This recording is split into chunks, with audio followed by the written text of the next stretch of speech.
মানুষ একটা অত্যন্ত শ্রেষ্ঠ কর্ম করতে পারেন, সেটা হলো ভুলে যেতে পারা। আর সেটা বরদানের চেয়ে কম কিছু নয়। মানুষকে যখন কোনো কারণে নিজের প্রিয়জনদের থেকে দূরে যেতে হয়, তখন মনে দুঃখ জাগ্রত হয়। তিনি সেই দুঃখকে ভুলতে পারেন। কখনো কোনো সম্পর্ক থেকে যদি দুঃখ পেয়ে থাকেন, তখন সেই দুঃখকে ভুলতে পারেন। কিন্তু এই সংসারের প্রত্যেক আবেগ, প্রত্যেক বস্তু ভুলে যাওয়া উচিত নয়। বিশেষ করে আমাদের প্রিয়জন, আমাদের পরিবারের সদস্য। যখন এই সংসার থেকে ওনারা চলে যান, তখন যে সৎকর্ম ওনারা করেছেন, যে প্রেরণা ওনারা আমাদের প্রদান করেছেন, কখনো ভুলে যাওয়া উচিত নয়। যখন আপনি কোনো উঁচু স্থানে পৌঁছে যান, আপনি সাফল্য লাভ করেন, তখন সেই সকল বন্ধুদের ভোলা উচিত নয় যারা আপনার সাথে আরম্ভ থেকে ছিল, যারা সব সময় আপনাকে সাহায্য করেছে। আর সব থেকে গুরুত্বপূর্ণ কথা, আপনার বয়স যতই বৃদ্ধি পাক না কেন, মাতা পিতাকে কখনো ভুলবেন না। আপনি যতই বড় হন না কেন, আপনি তাদের সন্তানই থাকবেন। অভিজ্ঞতার দিক থেকে ওনাদের থেকে ছোটই থাকবেন। তাই সবসময় নিজের মাতা পিতাকে নিজের সাথে রাখুন, কখনো তাদের ভুলবেন না। সেই সকল ব্যক্তিদের ভুলে যাবেন না যারা দুঃখের দিনে আপনার সাথে ছিল, তবেই জীবনে সুখ পাবেন। আসুন আর আমার সাথে ভালোবেসে বলুন, রাধা রাধা। এই আমার অনেকগুলো নাম আছে, আর তাদের মধ্যে একটি হলো যুদ্ধ বিমুখ। এই কথা আপনারা সবাই জানেন। দাদাও আমাকে বলেছেন যে তুমি এরকম কিভাবে যুদ্ধক্ষেত্র থেকে মুখ ঘুরিয়ে পালাতে পারো কানাই। দেখুন, যেটা সময়ের দাবি ছিল আমি সেটাই করেছি। যদি আমি রণভূমি ত্যাগ করে না পালাতাম, তাহলে কে জানে কত সৈনিক নিজেদের প্রাণ হারাতেন, কে জানে কতগুলি পরিবার নিজেদের বাঁচার আশা হারাতেন, কে বলতে পারে হয়তো কত প্রাণী এই সংসার ত্যাগ করতেন। আর তাই কখনো কখনো যুদ্ধ বিমুখ হওয়াই শ্রেয়। কখনো জীবনের ক্ষেত্রেও এটা প্রযোজ্য। যদি দূরে চলে গেলে আপনার সম্ভাবনা বৃদ্ধি পায়, তাহলে দূরে চলে যান। দূরে চলে যান সেই সকল ব্যক্তিদের থেকে যারা কথায় কথায় আপনাকে অপমান করেন, আপনার নিন্দা করেন, আপনাকে বাধা দেওয়ার চেষ্টা করেন, আপনাকে ছোট করেন। কারণ তাদের সাথে থেকে, সেই সকল ব্যক্তিদের সাথে থাকলে যারা আপনার মূল্য বোঝেন না, আপনি নিজের আত্মসম্মান, নিজের আত্মবিশ্বাস, নিজের ব্যক্তিত্বকে নত করে ফেলবেন। দূরে চলে যান সেই সকল সংঘর্ষ থেকে, সেই সকল পরিস্থিতি থেকে যাদের সম্মুখীন হয়ে আপনি কোনো পরিণামেই পৌঁছতে পারবেন না।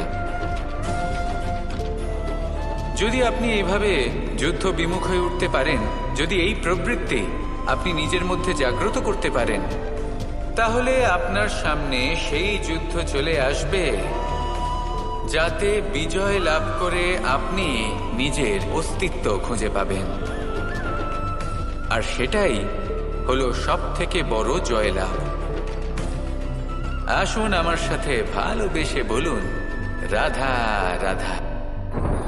এই সংসারের একটা নিয়ম আছে, বা বলতে পারেন লোকে তাই বলে, যে শক্তিশালী হয় সে শক্তিহীনকে নত করে দেয়। এমনটাই হয়, তাই না?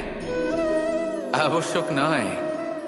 কখনো কখনো এমনও হয় একজন অসমর্থ ব্যক্তি সমর্থ ব্যক্তিকে নত করে দেন। এটা সম্ভব, এও হতে পারে। আর এটা তখন হতে পারে যখন তার মধ্যে ভালোবাসার শক্তি থাকে। ভালোবাসার শক্তি এই সংসারে সব থেকে বড় শক্তি হয়। এই ভালোবাসার শক্তি দ্বারাই নির্ধন সুদামা আমাকে দিয়ে নিজের পা ধুইয়ে নিল, কিছু না বলেই, কিছু না চেয়েই। এই কর্মের আধার ছিল শুধুমাত্র ভালোবাসা। খুব শক্তিশালী হয় এই ভালোবাসা। ভালোবাসার শক্তি দ্বারাই আপনি হিমালয় পর্বতকে নত করতে পারেন, তাহলে কি অসম্ভব হতে পারে? এই ভালোবাসার শক্তির সঞ্চার করুন, আর এই ভালোবাসার সাথেই বলুন, রাধা রাধা। মানুষের জীবনে স্বচ্ছতার একটা আলাদা গুরুত্ব আছে। যদি আপনি নিজেকে স্বচ্ছ রাখেন, তাহলে আপনার নিজেরও ভালো লাগবে, সামনের ব্যক্তিরও ভালো লাগবে। একটা অন্যরকম প্রভাব পড়বে। কিন্তু একজন শ্রেষ্ঠ ব্যক্তি কিভাবে হয়ে ওঠা সম্ভব?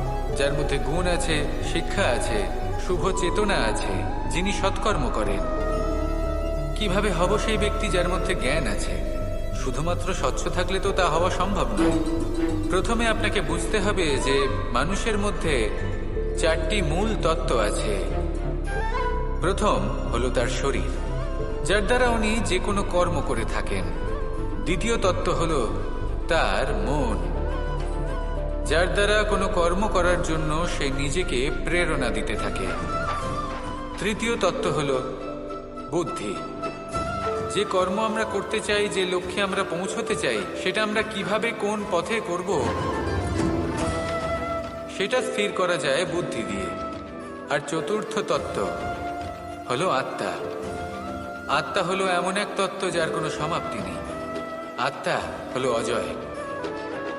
কিন্তু এরও শুদ্ধিকরণের প্রয়োজন হয়। এই 4টি তত্ত্বের শুদ্ধিকরণ করতে থাকুন, এতে নির্মল রাখুন, শুদ্ধ রাখুন। এবং এটা কিভাবে হবে?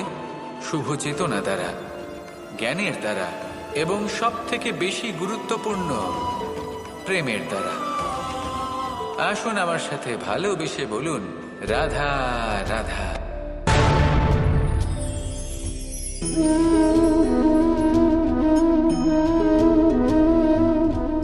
জল এই সংসারের সমস্ত প্রধান তত্ত্বের মধ্যে একটি।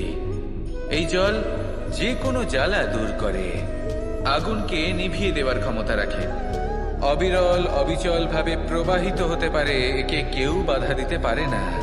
এর পথে বাধা সৃষ্টি করলে নিজের পথ নিজেই খুঁজে নেবে, বা সে নিজেই নিজের পথ বানিয়ে নেবে, কিন্তু কখনো থামবে না। এই জল হলো মহান, আর এর একটা মহান গুণ আছে। এর নিজস্ব কোনো রং নেই, কিন্তু যখন মেঘ থেকে বৃষ্টিরূপে পৃথিবীতে ঝরে পড়ে, তখন সমস্ত সংসারকে রঙিন করে তোলে। যেখানে খরা হয়েছে সেখানে শ্যামল করে তোলে। যে স্থান শ্যামল, সেখানে ভিন্ন ভিন্ন প্রকারের পুষ্প ফুটিয়ে তোলে। এই জলের মতন আমাদের হতে হবে। ওর যেমন কোনো রং নেই, আমাদেরও যেন কোনো অহংকার না থাকে। শুধু কর্মের এই ধারাতে বইতে থাকুন, এই সংসারের মঙ্গল করতে থাকুন, শ্রেষ্ঠ কর্ম করতে থাকুন। এই সংসারকে এটা বলার কোনো প্রয়োজন নেই যে আপনি কে। আপনি যদি কর্ম করতে থাকেন, তাহলে এই সংসার নিজে থেকেই আপনার মূল্য জানতে পারবে। আর তখন এই মন প্রসন্ন হয়ে বলবে, রাধা রাধা। একদিকে হলো আঙুর, আর অন্যদিকে কিশমিশ। দেখতে গেলে এই দুটোই সবারই খুব প্রিয়। শিশু হোক, যুবক হোক, বা কোনো বৃদ্ধ ব্যক্তিই হোক না কেন। আর দেখতে গেলে এই কিশমিশ, এটা আঙুর থেকেই আসে, তারই অন্য একটি রূপ। কিন্তু কখনো হাটে যান আর গিয়ে জিজ্ঞেস করুন যে এই কিশমিশ আর আঙুর, এই দুইয়ের মধ্যে অধিক মূল্য কার? আপনিও নিশ্চয়ই জানবেন যে কিশমিশের মূল্য আঙুরের থেকে অনেক গুণ বেশি।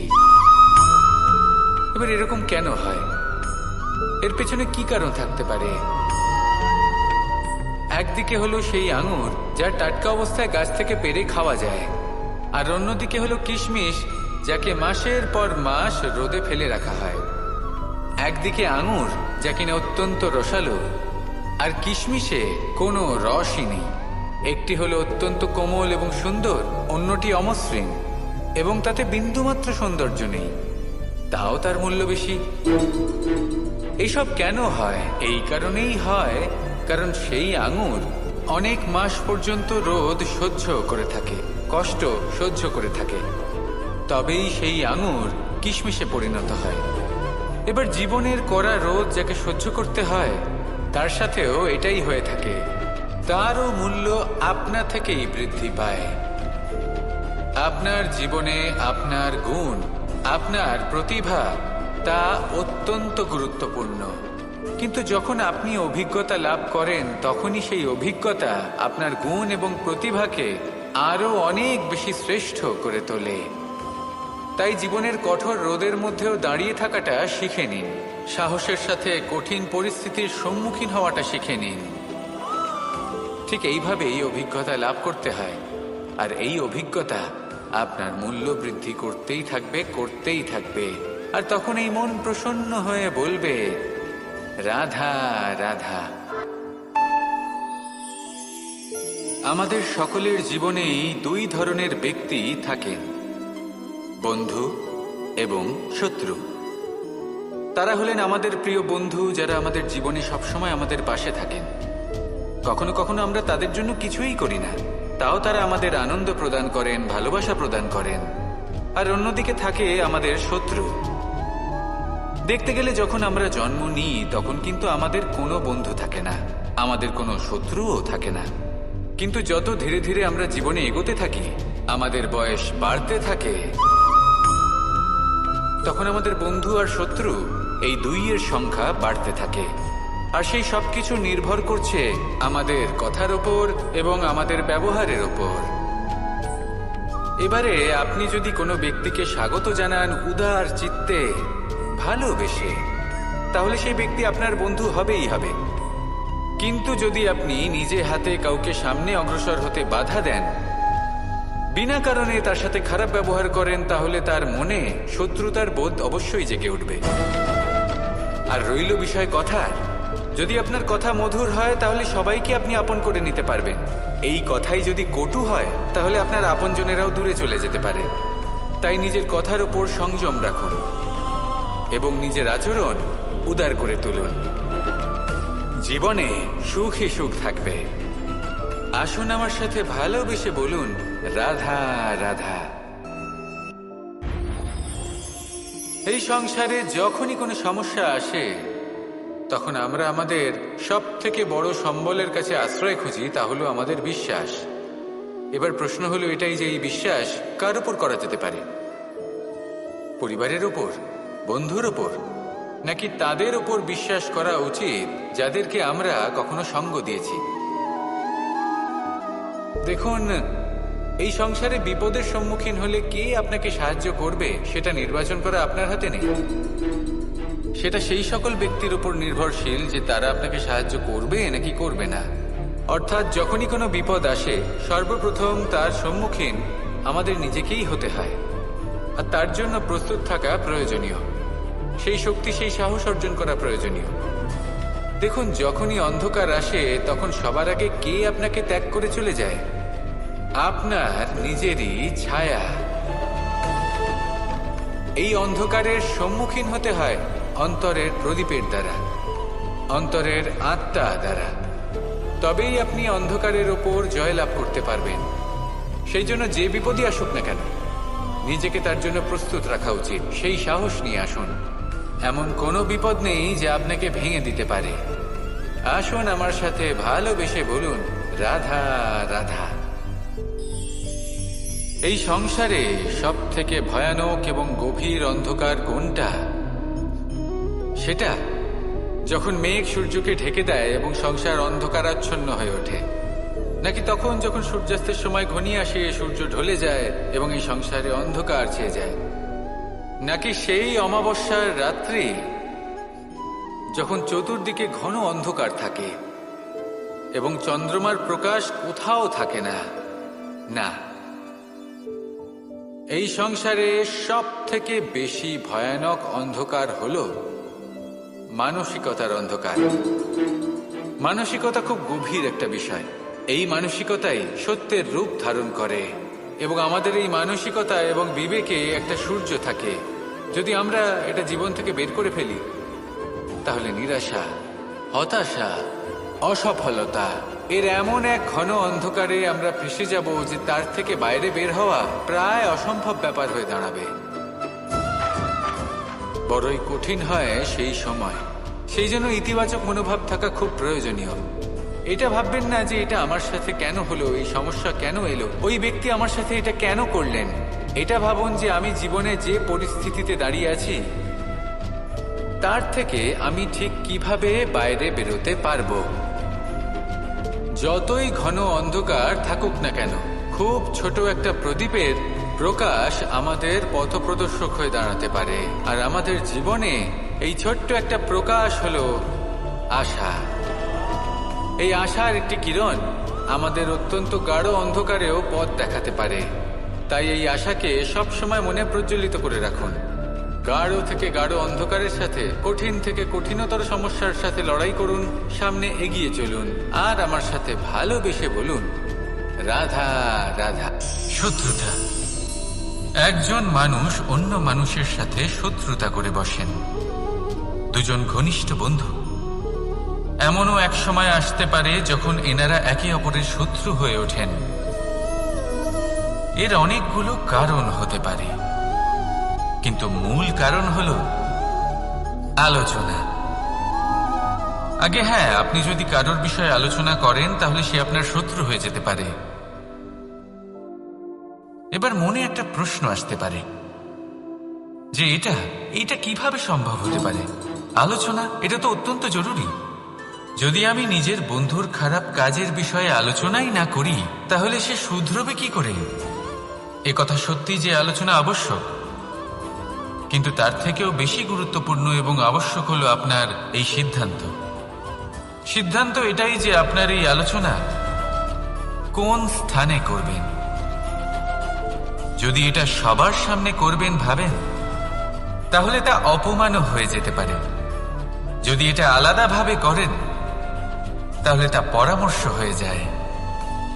অপমান কেউ স্বীকার করতে পারেন না, কিন্তু পরামর্শ সকলের ভালো লাগে। তাহলে যদি আপন কারোর জন্য ভালো কিছু চান, কাউকে শুধরে দিতে চান, আর আপনার মনে হয় আলোচনা আবশ্যক, তাহলে সর্বপ্রথম সময়, পরিস্থিতি আর স্থানের কথা মনে রাখবেন। নয়তো এই আলোচনা আপনাকে খুব ভোগাতে পারে। তাহলে আসুন আমার সাথে ভালোবেসে বলুন, রাধা রাধা। আপনার জীবনেও কি সমস্যা রয়েছে? অবশ্যই থাকবে। প্রত্যেকের জীবনেই সমস্যা থাকে। প্রত্যেক মানুষ জিজ্ঞাসাও করেন যে এই সমস্যা আসলে কি আর কেন আসে জীবনে। আপনাকে একটা কথা বলে দিই যে সমস্যা আসলে সেটা নয় যা আপনার পথে বাধা সৃষ্টি করে, বরং সমস্যা হলো সেটাই যেটা আপনি তখন দেখতে পান যখন আপনার একাগ্রতা আপনার পথ থেকে, আপনার লক্ষ্য থেকে সরে যেতে থাকে। আর এই সমস্যাগুলি দূর করার জন্য, এর সমাধান করার জন্য একটাই পথ আছে। নিজের সমস্ত ভাবনা আরো একবার একাগ্র করুন নিজের পথের দিকে, নিজের লক্ষ্যের দিকে। আপনার সমস্ত ভাবনা যদি কেন্দ্রীভূত হয় নিজের লক্ষ্যে, তাহলে এই সমস্যা দূরে থাকবে। যদি এরকম না হয়, যদি আপনার মন একটু অন্যদিকে চলে যায়, তাহলে এই সমস্ত সমস্যা আবার সামনে চলে আসে আর বাড়তেও থাকে। দেখুন, যেখানে আপনার লক্ষ্য রয়েছে, বান যদি সেখানেই চালাতে হয়, তাহলে দৃষ্টি তো সেদিকেই রাখতে হবে। তবেই তো আপনি সেই লক্ষ্য ভেদ করতে পারবেন। সেই জন্য মনে রাখবেন, সর্বদা লক্ষ্য রাখবেন নিজের পথে, সেই পথেই সামনে এগোতে থাকুন নিজের লক্ষ্যের দিকে। আপনি যত সামনে এগোতে থাকবেন এই সমস্যা তত পিছিয়ে যাবে। তাহলে আসুন আমার সাথে ভালোবেসে বলুন, রাধা রাধা। এই পাখিরা সত্যি খুব সুন্দর, আমার খুব ভালো লাগে। আপনি নিশ্চয়ই শুনে থাকবেন যে কিছু পাখির কাছে ডানা অবশ্যই থাকে, কিন্তু উড়তে পারে না। তারা চায় উঁচু আকাশে উড়ে বেড়াতে এবং মেঘেদের সাথে কথা বলতে, করতেই পারে না। এবার এই সংসারেও পাওয়া যায় ঘুড়িও। এদের মধ্যে না জীবন আছে, না প্রাণ আছে, আর না আছে ডানা, কিন্তু এরা আকাশের সাথে কথা বলে, হাওয়ার বেগের সাথে কথা বলে, আনন্দ করে, উৎফুল্ল হয়ে ওঠে। আকাশে জীবনের কিছু মুহূর্ত কাটায়। তার কারণ কি হতে পারে? কারণ হলো সুতো। এই সুতো যদি সঠিক হাতে থাকে, তাহলে এই কাগজের তৈরি ঘুড়িও আকাশের উচ্চতায় উড়ে বেড়াতে পারে। এবার এই সুতো আসলে কি? এই সুতো হলো আসলে ভালোবাসা। এই সুতো হলো আসলে বিশ্বাসের, আর এটা আপনি দিয়ে থাকেন তাদের হাতে যাদের আপনি বিশ্বাস করেন, যাদের আপনি নিজের সর্বস্ব দিয়ে দেন। ভেবে দেখুন, এই ভালোবাসা আর বিশ্বাসের সুতো আপনি যদি সঠিক মানুষের হাতে দিয়ে দেন, তাহলে আপনি অনেক উচ্চতায় উঠতে পারবেন, আকাশের উচ্চতায় উড়ে বেড়াতে পারবেন, মেঘের সাথে কথা বলতে পারবেন, পাখিদের মতো উঠতে পারবেন, যা ইচ্ছে তাই করতে পারবেন। শুধু এই মানুষ সঠিক হতে হবে, এমন একজন মানুষ যার মনে আপনার জন্য ভালোবাসা রয়েছে, এমন এক মানুষ যার মনে কোনো স্বার্থ নেই, যিনি পরোপকারী, এমন একজন ব্যক্তি যিনি আপনার অস্তিত্বকে বাইরে নিয়ে আসতে পারবেন, তাকে উজ্জ্বল করে তুলবেন। তাহলে ভালোবাসুন, আনন্দ করতে থাকুন, আর এই আনন্দ সহকারে বলুন, রাধা রাধা। আমরা সকলে এমন ব্যক্তির সাথে থাকতে চাই যারা খুব মিষ্টি কথা বলেন, যাদের ব্যবহার আমাদের ভালো লাগে, যারা দেখতে সুন্দর হন, যাদের আমরা পছন্দ করি। আর সব সময় এমন ব্যক্তির থেকে দূরে থাকতে চেষ্টা করি যাদেরকে আমরা পছন্দ করি না, যাদের কথা আমাদের খারাপ লাগে, যাদের কথা একটু কঠোর হয়। আমরা সবসময় চেষ্টা করি এদের থেকে দূরে থাকার, ঠিক কিনা? কিন্তু যদি বাস্তবটা দেখি, তাহলে এই কঠোরতা জীবনে শান্তির প্রলেপ দেয়। ও শুধু একটু কড়াই হয়, কিন্তু এ কি করে? আমাদের সুস্থ করে তোলে। ঠিক সেইভাবেই ভালোবাসার এই অধ্যায় একটু কঠিন, একটু কড়াও মনে হতে পারে, কিন্তু এর ফল সবসময় আপনাদের স্বাস্থ্যের পক্ষে ভালোই হয়। সেই জন্য যদি কেউ আপনার নিন্দে করে, আপনাকে কড়া কথা শোনায়, আপনার ব্যাপারে আলোচনা করে, তার মানে এটা নয় যে সে আপনার শত্রু। হতে পারে তিনি আপনার বন্ধু হন, আপনার জন্য ভালো চান, আপনাকে শুধরে নিতে চান, আপনার মধ্যে কোনো পরিবর্তন দেখতে চান। সেই জন্য কখনো কারোর কথা শুনে বা কাউকে দেখে প্রাথমিকভাবে এই সিদ্ধান্ত নেবেন না যে তিনি আপনার শত্রু হন নাকি আপনার বন্ধু হন। এমনও শত্রু হয়ে থাকেন যে গুড়ের মতো মিষ্টি মিষ্টি কথা বলে আসলে আপনাকে বিষ পান করিয়ে দেবেন, আর এমনও বন্ধু থাকেন যারা আসলে নিমের মতো কড়া কথা বলেন কিন্তু আপনাকে অমৃত পান করান। এদের মধ্যে পার্থক্য করতে জানতে হবে, কে আসলে শত্রু হন আবার কে আসলে মিত্র হন। এই পার্থক্য যখন আপনি করতে শিখবেন, তখন আপনি এই সংসারের সব থেকে সুখী প্রাণী হয়ে উঠবেন। এই পার্থক্য বোঝা সহজ নয়, কিন্তু অবশ্যই আবশ্যক। রাধা রাধা। অসুখ। এমন কোনো মানুষ আছেন এই সংসারে যার অসুখ করে না?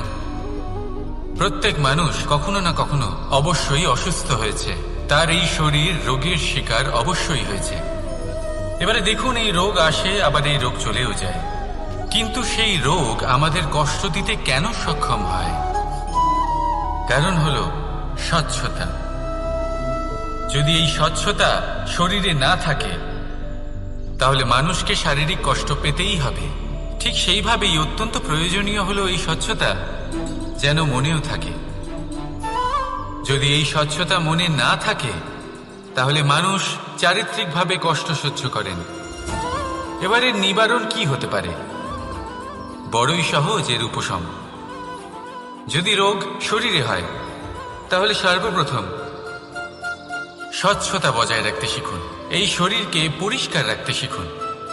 বিচক্ষণতার সাথে এই রোগের সম্মুখীন হন, ভয় পাওয়ার কোনো দরকার নেই। ব্যায়াম করতে থাকুন, সব ঠিক হয়ে যাবে। সেইভাবেই যদি এই অসুখ মনে হয়, তাহলে কি করা যায়? সর্বপ্রথম তার আধারের ওপরে নজর দিন। আপনার এই আধারই হলো আপনার আহার। যা আপনি আহার করবেন, সেরকমই মানুষ হয়ে উঠবেন। সেইভাবেই আপনি যেরকম ভাবেন, সেরকমই মানুষ হয়ে উঠবেন। সেই জন্য নিজের ভাবনাকে শুভ করুন, নিজের দৃষ্টিভঙ্গিকে শুভ করে তুলুন, সবকিছু সঠিক হবে।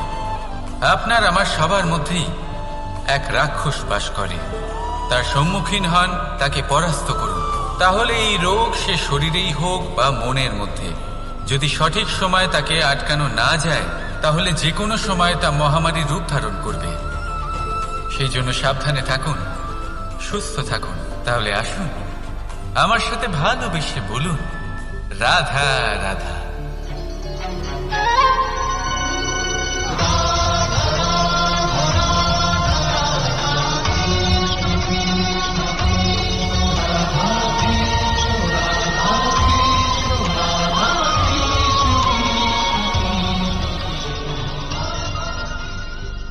সংসারে সব থেকে বড় ব্যক্তি কে? আপনি বলবেন এই কেমন ধরনের প্রশ্ন, কিন্তু এটা হলো সব থেকে উচিত প্রশ্ন। কেউ এর উত্তর দেবে যে সেই মহাপ্রতাপী রাজা তিনি হলেন সব থেকে বড় ব্যক্তি, সেই বড় রাজনীতিবিদ তিনিই সব থেকে বড় ব্যক্তি। আমি আপনাকে জানাই যে সংসারের সব থেকে বড় ব্যক্তি হলেন তিনি, যার সাথে দেখা করলে আপনি নিজেকে ছোট মনে করবেন না। কোনো ব্যক্তি যিনি সব থেকে বেশি শক্তিশালী, আপনি যদি তার সামনে যান তাহলে উনি আপনার অন্তরের শক্তিকে বাইরে বের করে আনবে, আপনার অন্তরের লুকিয়ে থাকা শক্তিকে জাগ্রত করতে প্রেরণা প্রদান করবে। তিনি হলেন বড় ব্যক্তি, তিনি হলেন মহান ব্যক্তি। তিনি নন যিনি নিজের বল এবং ঐশ্বর্য দ্বারা আপনাকে তার সামনে ছোট প্রমাণ করবেন। এবং সেই জন্য মহাদেব আমার আরাধ্য হলেন আমার খুব প্রিয়। কারণ রাজা হোক বা ফকির, কেউ যদি ওনার সামনে যান তাহলে সে নিজেকে ছোট মনে করেন না।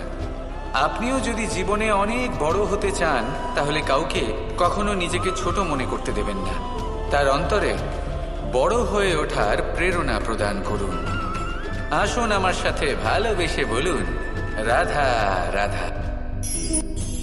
এই সংসারে দুই ধরনের মানুষ দেখা যায়, এক সরল, দুই জটিল। এবার এই যে সরল ব্যক্তি থাকে তাদের এই সমাজ দুর্বল মনে করে। এমনিতে দেখতে গেলে জলও সরল, বায়ুও সরল। ওনারা যেদিকে চাইবেন প্রবাহিত হতে পারেন, এনাদের যে আকার দেবেন সেটাই ধারণ করবেন। কিন্তু এরা বাস্তব রূপ ধারণ করলে তখন কি হয়? এই জল এমন এক ধারায় পরিণত হয় যে অনেক বড় বড় পাথরকে খণ্ডিত করে দিতে পারে। এই বায়ু এমন এক চক্রবাতে পরিণত হয় যা সংসারে বিনাশ ডেকে আনে। তাই যে ব্যক্তি সরল তার সরলতাকে সম্মান করুন, তাকে সম্মান করুন, তাকে ভালোবাসা দিন। আর আমার সাথে ভালোবেসে বলুন, রাধা রাধা। খেলা খেলতে কে না ভালোবাসেন? আমরা প্রত্যেকেই যখন সময় পাই, সুযোগ পাই, তখনই আমরা কোনো খেলা খেলি। খেলার সময় দুই ধরনের মানুষ ওখানে থাকেন, এক যারা অংশগ্রহণ করেন, আর দুই যারা দেখতে থাকেন, যারা দর্শক হয়ে দেখেন, যারা নিজের পক্ষের বিজয়ের ফলে উচ্ছ্বসিত হয়ে থাকেন, পরাজয়ের ফলে শোক পালন করেন, পরামর্শ দিয়ে থাকেন। আর বিজয়ী কে হন? বিজয়ী তিনি হন যিনি অংশগ্রহণ করেন। নির্বাচন আপনাকে করতে হবে, আপনি কি করতে চান? আপনি কি খেলোয়াড় হতে চান নাকি আপনি দর্শক হতে চান? যদি আপনি বিজয়ের আনন্দ লাভ করতে চান, সেই রোমাঞ্চ অনুভব করতে চান, তাহলে খেলতে হবে। ময়দানে আপনাকে নামতেই হবে। পরাজয়ের সম্ভাবনার ভয়ের সাথে আপনাকে লড়াই করতেই হবে। বিপক্ষের আহ্বানকে স্বীকার করতেই হবে, খেলোয়াড় হয়ে উঠতে হবে। তবেই এই বিজয়ের সম্ভাবনা থাকবে। আসলে কি, দর্শক হয়ে পরামর্শ দেওয়া অত্যন্ত সহজ, ময়দানে নেমে অংশগ্রহণ করা অত্যন্ত কঠিন। আর এখানে যেটা সহজ তা আপনাকে বিজয়ের পথে কখনোই নিয়ে যাবে না। আসুন আমার সাথে ভালোবেসে বলুন, রাধা রাধা। এই সংসারে মানুষ জন্মগ্রহণ করেন, বড় হতে থাকেন, পুরুষার্থ লাভ করেন, অর্জন করেন। অর্জন করা আসলে কি? বেশিরভাগ মানুষ বলেন অর্জন করা অর্থাৎ ধন সম্পত্তি অর্জন করা। আর কি অর্জন করা যায়? আর কি লাভ করা যায়? আসল প্রশ্ন হলো এটাই যে কি এমন আছে যা বাস্তব রূপে অর্জন করার যোগ্য। তা হলো ব্যবহার, জ্ঞান এবং সন্তোষ। কেন? কারণ আপনি যখন এই সংসার ছেড়ে চলে যাবেন তখন আপনার ধন সম্পত্তি আপনাকে বিদায় জানাতে আসবে না। আপনাকে বিদায় জানাতে আসবে আপনার আপনজন, যাদের সাথে আপনার সুসম্পর্ক ছিল।